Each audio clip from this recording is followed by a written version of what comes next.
নমস্কার বন্ধুরা, Indian youth computer literacy মিশনের পক্ষ থেকে আরও একটা এমএস ওয়ার্ডের ওপর ভিডিও নিয়ে আমরা চলে এসেছি। তো আজকের ভিডিওতে আমরা ইনসার্ট ট্যাবে টেক্সট গ্রুপের ওয়ার্ড আর্ট নিয়ে আলোচনা করব। তো চলো শুরু করি। ওয়ার্ড আর্ট মূলত স্টাইলিশ লেখার জন্য ব্যবহার করা হয়। যেমন আমরা কোনো লেখাকে হাতে আর্ট করি, কম্পিউটারে ওয়ার্ড আর্টের সাহায্যে আমরা আর্ট করে নিতে পারবো। এটাই হচ্ছে ওয়ার্ড আর্ট। এটার সাহায্যে আপনি নির্দিষ্ট লেখাকে আঁকা বাঁকা সহ বিভিন্ন ডিজাইনিং করে নিতে পারবেন। স্কুল কলেজের প্যাড, শিক্ষা প্রতিষ্ঠানের নাম বড় করে ডিজাইন করে আঁকা বাঁকা সহ যে কোনো স্টাইলে করতে পারবেন ওয়ার্ড আর্টের সাহায্যে। তো চলো আমরা দেখে নিই ওয়ার্ড আর্ট নিয়ে কিভাবে কাজ করব। তো দেখো, এখানে আমি একটা ওয়ার্ড আর্টের সাহায্যে একটা পেজ তৈরি করেছি, সিম্পল একটা পেজ তৈরি করেছি। তো কিভাবে আমরা ওয়ার্ড আর্টের সাহায্যে লেখাটা লিখে নেব সেটা আমরা দেখে নেব। চলো দেখে নিই। তার জন্য আমরা আগে এই মাইক্রোসফট অফিস ওয়ার্ডটা ওপেন করে নেব। তারপর ইনসার্ট ট্যাবে ক্লিক করে ওয়ার্ড আর্ট অপশনে টেক্সট গ্রুপে ওয়ার্ড আর্ট অপশনে ক্লিক করব।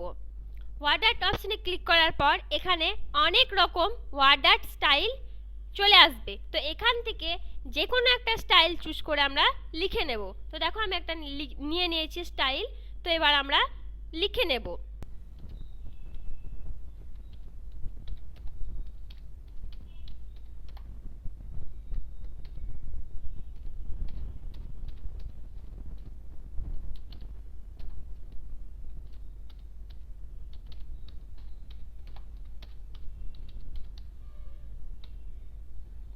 তো দেখো আমরা এখানে লিখে নিয়েছি।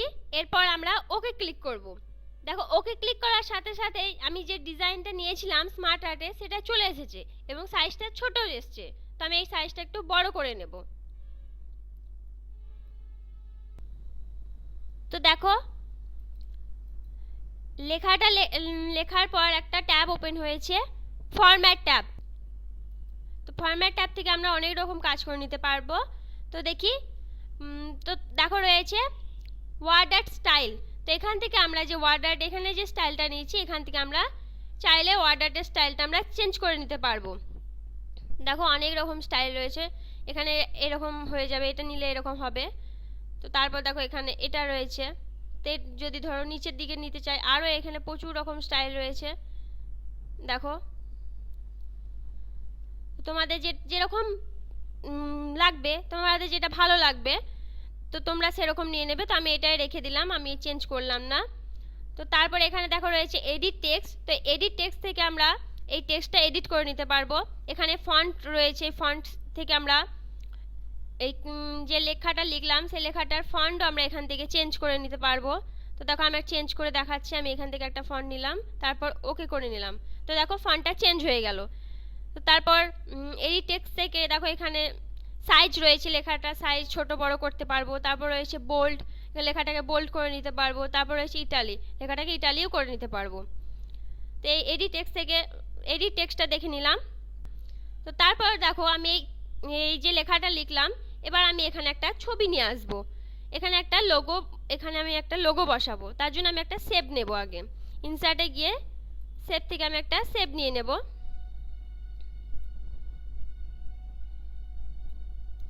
দেখো আমি একটা শেপ নিয়ে নিয়েছি। এই শেপের মধ্যে আমি যে লোগোটা আমি নেব সেই লোগোটা আমি নিয়ে আসব। তার জন্য আমি আবার ইনসার্ট ট্যাবে ক্লিক করব। তারপর পিকচারে ক্লিক করার পর আমি একটা লোগো ইনসার্ট করে নেব। তো দেখো লোগোটা চলে এসছে। এরপর ফরম্যাট ট্যাবে গিয়ে টেক্সট র‍্যাপিংয়ে গিয়ে আমি স্কোয়ার করে নেব। স্কোয়ার করার পর বিহাইন্ড টেক্সটও করে নেব। তো দেখো আমি একটা পিকচার শেপের মধ্যে নিয়ে নিয়েছি। এরপর আমরা এখানে স্টুডেন্ট নেম, তারপর সাবজেক্ট, রেজিস্ট্রেশন নাম্বার এগুলো লিখে নেব। ওয়ার্ড আর্টের সাহায্যেও আমরা লিখতে পারবো এবং নর্মাল লেখাও আমরা লিখে নিতে পারবো। তো আমরা এখানে লিখে নিই।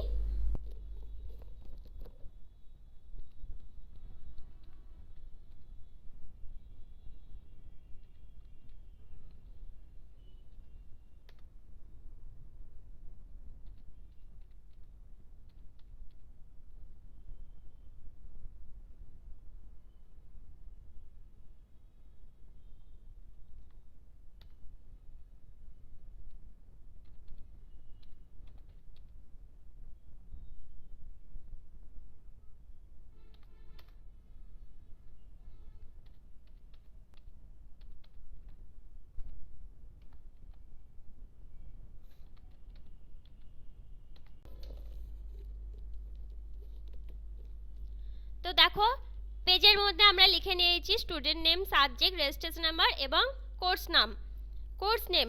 তো এখানে আমরা লিখে নিয়েছি। এরপর আমরা লেখাটা একই রকমভাবে সিলেক্ট করে বোল্ড এবং ইটালিক করে নেব। লেখার সাইজটা আগে বাড়িয়ে নেব, তারপর বোল্ড অপশনে ক্লিক করব এবং ইটালি অপশনে ক্লিক করে লেখাটা একটু স্টাইলিশ করে নেব।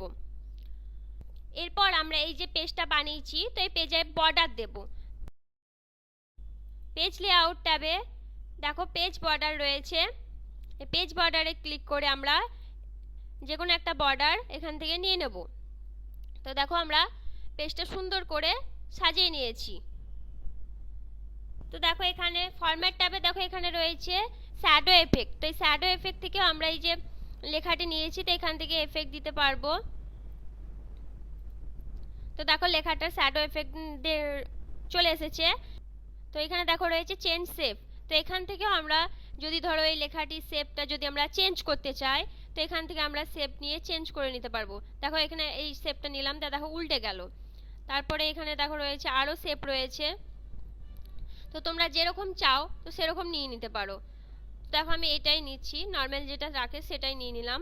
তো দেখো আমি একটা বানিয়ে দেখিয়ে দিলাম। তো এরকমভাবেই তোমরা ওয়ার্ড আর্ট থেকে ডিজাইনিং ওয়ার্ড আর্ট বানিয়ে নিতে পারো। আজকের ভিডিও এই অবধি। ওয়ার্ড আর্ট নিয়ে যদি তোমাদের কোনো সমস্যা থাকে তাহলে কমেন্ট করতে পারো।